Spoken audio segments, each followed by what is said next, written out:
On Wall Street today, up almost 200 points. We're talking about the business of big data right now. Dun Bradstreet works with nearly every Fortune 500 company using information to help grow business. And because of that, the company has key insights into the health of the economy. Joining me right now is Bob Carrigan. He is CEO and president of Dun Bradstreet. Bob, good to see you.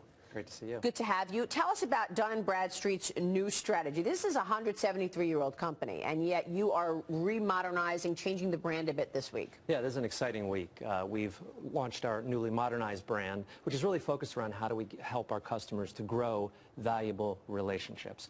You know, as you said, we do business with 90% of the Fortune 500.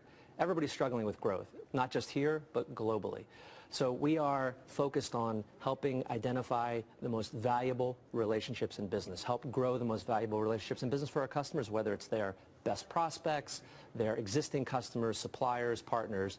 And we do that by uncovering truth and meaning in data. And, you know, many decisions these days are being made through data, much more science than art. And so as our customers are using data more in their decisioning, we're very well positioned to help them solve some big problems. No, there's a big opportunity because we know that there's been an explosion of data, but what do you do with that data? You can be, you know, swimming in information, but what do you do with it? And what you're saying is what you're trying to do at Dun Bradstreet is really analyze, mine that data, and give companies information about what it all means. Exactly. It starts with the world's largest commercial database. We have 240 million businesses in our database. So we have visibility into companies all around the world.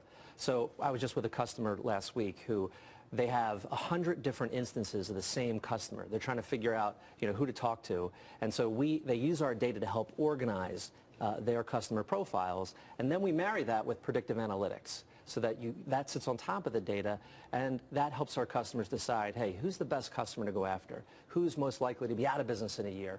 Who is our most profitable segment to pursue? This is all really good information, particularly at a time when companies are spending money on this kind of stuff. But let me ask you this. What are you seeing in terms of companies actually laying out money for this kind of work? Because CapEx is one area of this economy that has not moved the way we all expected. We're all expecting all these companies to spend on IT, spend on CapEx, and instead, most of them are sitting on cash, hoarding cash. What are you seeing?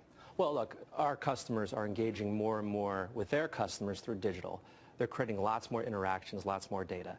And their challenge is how do we harness that to create new insights? So we're actually seeing lots of customers creating more data-driven strategies, and they're coming to us given the data assets that we have to help them sort through this. So in terms of actual budgets, increases in budgets, what are you seeing in that score? Because that's what we're really trying to get at. Are we going to see this explosion in CapEx that we were expecting at some point in 2015? It was supposed to happen, by the way, in 2014. Right.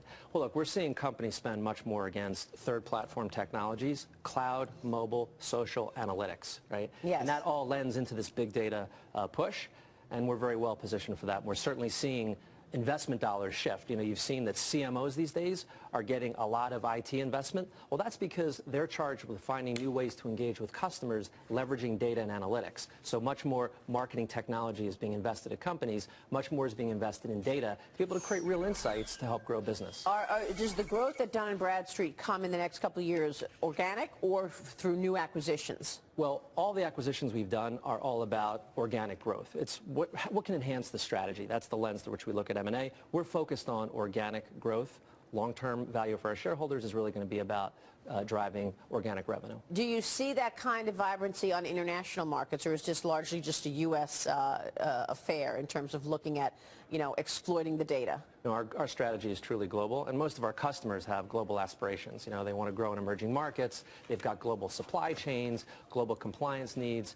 And again, our database of 240 million businesses is a truly global opportunity, and so we certainly see it in that way. All right, we want to leave it there. Bob, good to have you on the show today. Thanks for having me. We'll be watching. Bob Carrigan from Dun Bradstreet. We want to just